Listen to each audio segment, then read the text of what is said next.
Robert, simple question. Can anybody become rich? I believe so. So this is what I believe. Sure. You know, when you and I go to the supermarket and we buy a carton of milk, we always check for the expiration date. But most people do not check for the expiration date on their brains. Too many people look at, well, what's going to happen to me? When you look at the big picture, you're also going to know that when something bad happens, something good's going to happen. But you got to prepare for whatever is coming. If you think the next 20 years will be like the last 20 years, you're going to get creamed.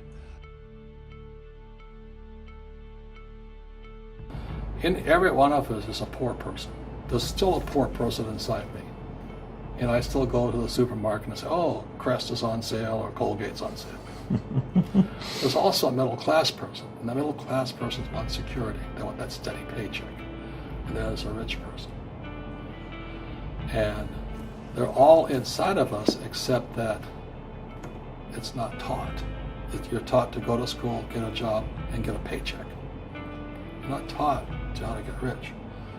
If you read Rich Dad, Poor Dad, my rich dad refused to pay me. He said the paycheck was one of the most damaging things you could take in your life.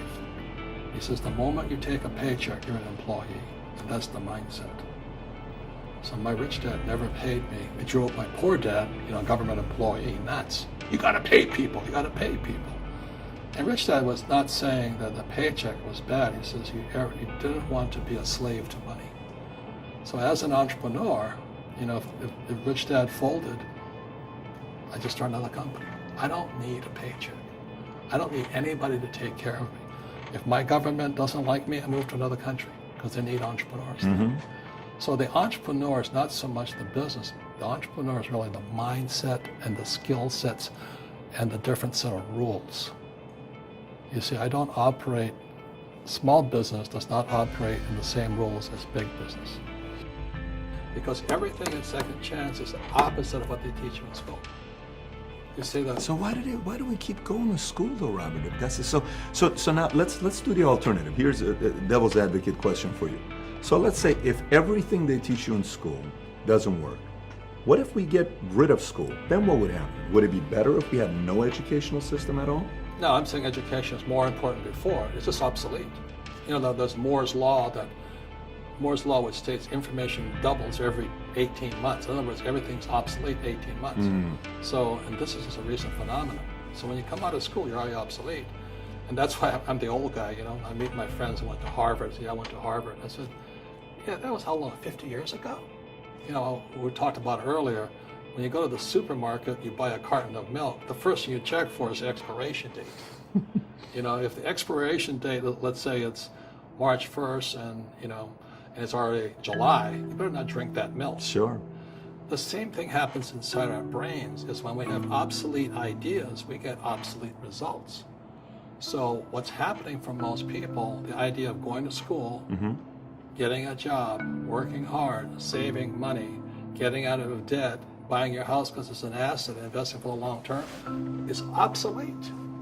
The world has changed. Entrepreneurs have one thing in common. They keep going. They'll change the rules. They'll reinvent the rules. They don't just take one answer. So a real entrepreneur, it really makes no difference which country you're in. That's my belief. I love that. It's just a mindset.